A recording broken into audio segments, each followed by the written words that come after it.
কি বোঝা গেল না? তোমাকে পেয়ে আমি শান্তি পেয়েছি জীবনে বাহা, প্রকৃত সুখ খুঁজে পেয়েছি।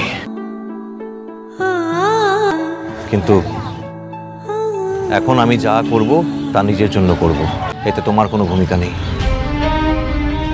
বাবু বলো। মু তো তোকে কোনোদিন এমন কারোর খারাপটা করতে দেখিলাই রে। আমার মরদটাকে এমন দেখতে মোর সত্যি ভালো লাগবে। যদি কেউ যেচে আমাকে ইনভাইট করে তাহলে সেই ইনভিটেশন আমাকে অ্যাকসেপ্ট করতেই হবে বাহা। তার মুখে আমি যাই বলি না কেন, আমার আসল লড়াইটা কিন্তু মুনের সঙ্গে নয়, আমার লড়াই হলো ধ্রুব সেনের সঙ্গে। সেই লোকটাই মুনকে স্পয়েল করেছে, না হলে কোনোদিনও মুন এরকম একটা নোংরা কাজ করতে পারতো না। মুনকে আমার থেকে ভালো আর কে চেনে?